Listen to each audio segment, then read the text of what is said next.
देखो ऑलरेडी हमने electric flux topic को समझ लिया, वहाँ पे बोर्ड एग्जाम की भी पीओक्यू सॉल्व किया और जो एनसीईआरटी बुक की एग्जाम्पल नंबर 1.11 है उसे भी सॉल्व किया था। ठीक है, आज की इस वीडियो में क्लास 12 जेईई मेन फिजिक्स की एक क्वेश्चन सॉल्व करेंगे जो पूछा गया था 2024 में। ओके, तो क्या पूछा क्वेश्चन में, an electric field E is equal to, electric field का वैल्यू हमें देकर रखा, दैट इज इक्वल टू, वो भी फैक्टर फॉर्म में ना, that is equal to 2i cap plus 6j cap plus 8k cap. Okay, फिर नीचे क्या है √6, फिर हमें क्या बोला, passes through the surface of 4 meter square, जो एरिया है that is equal to 4 meter square.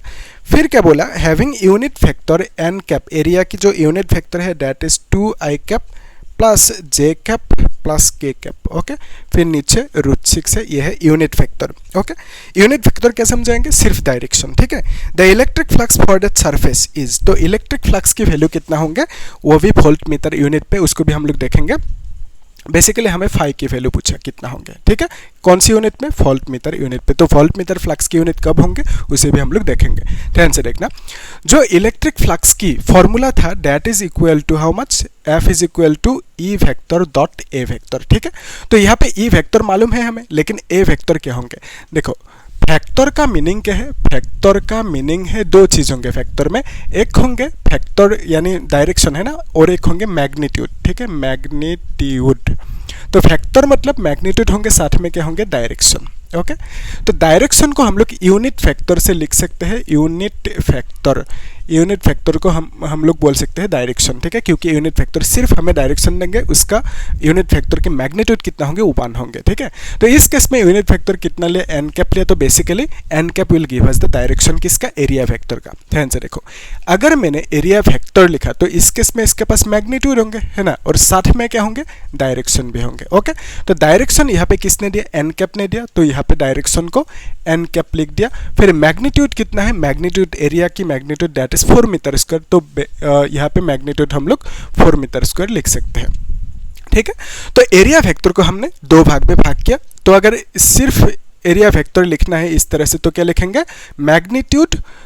That is 4 और जो डायरेक्शन है दैट इज n कैप, इस तरह से लिखना होगा एरिया फैक्टर को। ओके, तो अभी देखो ये जो n कैप है, n कैप की वैल्यू हम लोग रिप्लेस कर सकते हैं with this 2i cap. Okay, 2i cap फिर प्लस j कैप फिर प्लस k कैप, देन यहाँ पे √6। ओके, इसको ब्रैकेट में रख सकते हैं, कोई दिक्कत नहीं। अभी ये जो फॉर्मूला है phi is equal to E dot A, इसकी मदद से हम लोग लिख सकते हैं phi is equal to E dot A, तो E का वैल्यू कितना है that is 2i cap this much, right, 2i cap लिखोगे प्लस 6j कैप लिखोगे देन प्लस 8k कैप लिखोगे। ओके, ये क्वेश्चन दिखने में डर लगता है लेकिन इजी क्वेश्चन है, बहुत ही ज़्यादा इजी है। फिर नीचे क्या होंगे, √6 होंगे है ना, फिर यहाँ पे डॉट होंगे। अभी एरिया वेक्टर की जगह पे क्या लिखोगे, एरिया वेक्टर की जगह पे दिस मच। ओके, सो यहाँ पे 4 है, फिर यहाँ पे 2i cap then plus j cap plus k cap लिखोगे। ओके, फिर यहाँ पे क्या होंगे, √6 होंगे, इजी है। ओके, तो अभी देखो ये जो 4 है √6 है, इसको बाहर लेके आ सकते हो ना, तो 4 को ऊपर रखोगे देन √6 होंगे ना, √6 अगेन इंटू √6, दो √6 है, इसको बाहर लेके आ, तो बेसिकली हम लोग इसको लिखेंगे 2i cap plus 6j cap plus 8k cap. Okay, फिर डॉट 2i कैप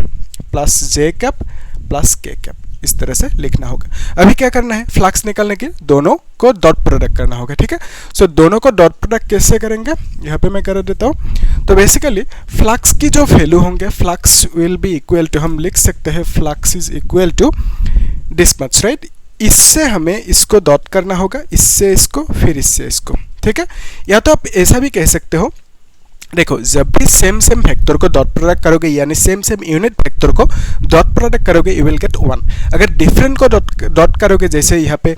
i से j को करोगे तो यू विल गेट 0, i से k को करोगे 0 मिलेंगे आपको। ठीक है, फिर j से i को करोगे 0 मिलेंगे, j से j के करोगे तो 1 मिलेंगे, j डॉट k करोगे तो कितना मिलेंगे 0, तो डिफरेंट होने से 0। Similarly k dot i different है तो 0 होंगे, k डॉट j डिफरेंट है 0 होंगे, k डॉट k सेम है तो 1 मिलेंगे। ठीक है, तो बेसिकली 0 को हम लोग नहीं लिखते हैं, सिर्फ क्या कर सकते हैं, i डॉट i कर सकते हैं जो 1 मिलेंगे, j डॉट j कर सकते हैं जो 1 मिलेंगे, फिर k डॉट k कर सकते हैं जो 1 मिलेंगे, बाकी तो 0 होंगे। सो यहाँ पे हम लोग लिख सकते हैं 4 है और यहाँ पे नीचे क्या होंगे 4 नीचे होंगे 6 okay √6 into √6 it will become 6 okay तो यहाँ पे हम लिख सकते हैं 2i cap dot 2i cap okay so 2i cap dot 2i cap मिला है ना तो 2 2 4 डायरेक्टली लिख भी सकते हो फिर यहाँ पे 6j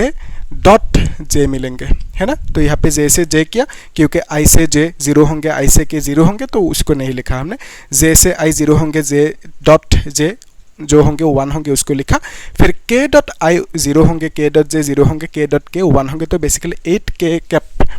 plus 8k cap dot k cap लिखना होगा ठीक है यहाँ तक क्लियर है इज फाइन तो अभी देखो 4/6 यहाँ पे है फिर यहाँ पे 2 2 4 है i डॉट i मतलब 1 है फिर प्लस 6 j डॉट j मतलब 1 है फिर यहाँ पे k डॉट k मतलब 1 है ओके तो यहाँ से हम लिख सकते हैं दिस इज 4/6 इंटू 4 प्लस 6 कितना होंगे 10 होंगे 10 प्लस 8 इज 18 होंगे सो हम लिख सकते हैं यहाँ से इससे कैंसिल आउट कर सकते हो ना 6 3 जा कितना 18 फिर यहाँ पे 4 3 जा 12 होंगे तो बेसिकली फ्लक्स कितना मिला 12 मिला और यूनिट क्या लिखा वोल्ट मीटर ओके तो फ्लक्स की यूनिट यहाँ पे क्या लिखा उन लोगों ने वोल्ट मीटर कब लिख सकते हो उसको भी देख लो साथ में यहाँ पे करा दो अभी ये सब नोट करके रखना ठीक है तो ये आंसर है that is 12 volt meter flux की वैल्यू ओके तो अभी हम लोग यूनिट के ऊपर बात करते हैं थोड़ा सा देखो एक्चुअली फ्लक्स का फॉर्मूला क्या था E डॉट ए यानी E आप बोल सकते हो ठीक है तो इलेक्ट्रिक फील्ड का यूनिट क्या है न्यूटन कूलम इनवर्स एरिया का मीटर स्क्वायर तो अभी न्यूटन कूलम इनवर्स क्यों हुआ मैंने दिखाया था पहले भी अभी भी एक बार दिखा देते हो तब याद रखने के लिए आसान होंगे आप लोगों को कि electric field actually force is equal to F is equal to q एक फॉर्मूला था तो यहाँ से E इज इक्वल टू आप लिख सकते हो F/Q ठीक है तो F मतलब न्यूटन Q मतलब कूलम है ना तो यहाँ पे न्यूटन कूलम इनवर्स लिख सकते हो इलेक्ट्रिक फील्ड का यूनिट तो इलेक्ट्रिक फील्ड का यूनिट न्यूटन कूलम इनवर्स लिखा एरिया इज मीटर स्क्वायर ठीक है तो ये हुआ एक फ्लक्स का यूनिट अनदर यूनिट इज एक फॉर्मूला था कि dV is equal to E dot dr ठीक है ये एक फॉर्मूला था माइनस था यहाँ पे सो बेसिकली यहाँ से आप लिख सकते हो E is equal to dV/dr या तो V/r लिख दो डायरेक्टली कोई दिक्कत नहीं dV छोड़ो है ना क्योंकि हम यूनिट की बात कर रहे हैं ये है वोल्टेज मतलब पोटेंशियल इसका यूनिट क्या होंगे वोल्ट ही होंगे और फिर यहाँ पे नीचे आर मतलब लेंथ है लेंथ का यूनिट मीटर होंगे सो हम लिख सकते हैं this is what electric field का यूनिट वोल्ट मीटर इनवर्स ठीक है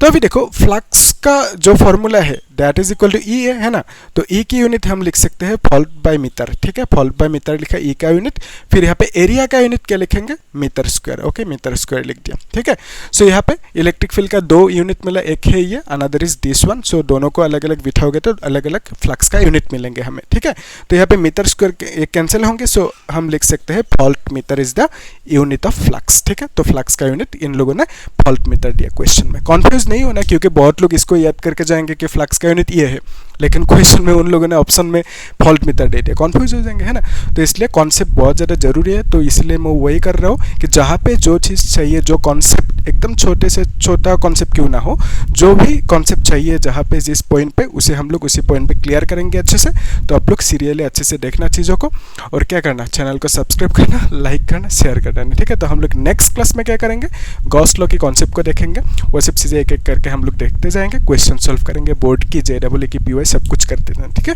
तो आप लोग क्या करना चैनल को सब्सक्राइब करना ठीक है थैंक यू